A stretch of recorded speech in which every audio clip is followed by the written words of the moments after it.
a squirt can of gasoline, and 2 cans of refried beans. The blocks were arranged into a small pyramid, and beneath them she built a mound of balled-up flyers, into which she shot a stream of gasoline, and then sat back, struck a match, and tossed it into the combustible pile. The flame shot up, subsided, was fanned by the woman into a steady burn. Then the woman set upon the fire an iron grate, once part of a barbecue grill. The cans of beans clugged as she shook them into the pot. She had graying hair. She could be anywhere between 35 and 50. It was hard to tell because, like so many subprimes, she had stopped dyeing her hair. Her hands moved in a steady blur. There was an easy efficiency to her actions. She did not need to think about each step of preparing this meal. She flipped open a lock-blade jackknife and chopped onions, cilantro, and half a tomato she found in her pack. The beans came to a boil. She shook the narrow figure next to her awake, and then reached over him to rouse a slightly larger form.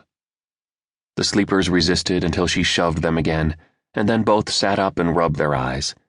The larger of the two, a teenage girl, stretching. "I'm hungry," said the smaller, a boy. "We have any eggs?" The woman stirred the beans and chopped up vegetables. "Beans. We have any tortillas?" "Finished them last night." "Aw," the boy said, looking down at his bowl of beans. Near them, a man in a sleeping bag sat up. "Don't give your mom a hard time. That's good food." The boy nodded and took a mouthful. Now other women were waking, smelling the fire, glancing over at the family to see if they had finished cooking. "You mind?" said a Latino woman who wore jeans and a bra. She held in front of her a pot with dried oatmeal in it. The first woman shrugged. "All yours, but do my family the courtesy of putting on a shirt." The Latino woman looked down at herself. "Oh my God, I'm sorry." The husband, drinking from a jug of water, watched the Latina as she walked back to her pack. The woman threw a stick at him. "You dog!" He laughed. "Bailey, honey, I was just making sure she listened to you." The whole encampment was rousing.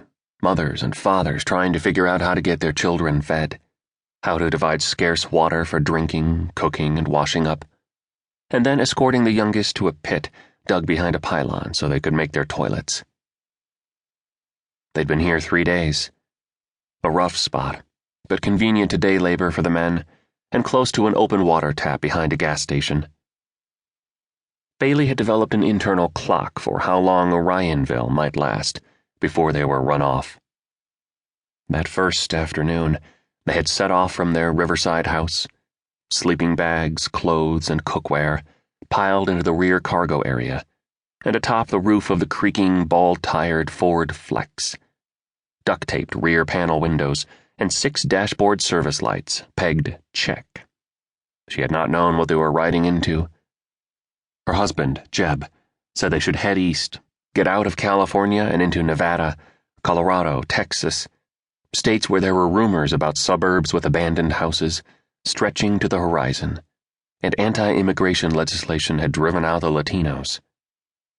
"We can work picking fruit," he reasoned. "They still have to get the crop in."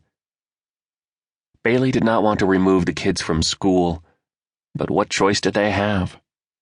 They were broke, had nowhere to live, and it was impossible to imagine a scenario in which they could make it in California. They had to go east. But first they needed a stake, so they headed into Los Angeles, to Mayweather, near Vernon, where every day 5,000 men stood in quiet rows beneath the Vernon gate towers, and marched forward according to orders broadcast from a loudspeaker. "Farmer John needs 24 to swab out rendering vats.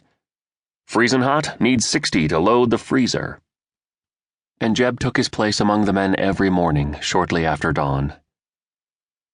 Now he dressed quickly, pulling on jeans, work boots, old Carhartts. In a way, they were lucky, thought Bailey. Her husband had always been strong enough for back work. Her own job, routing claims forms for a dental insurance company, had long since become redundant through a combination of better software and cheaper labor. Before that,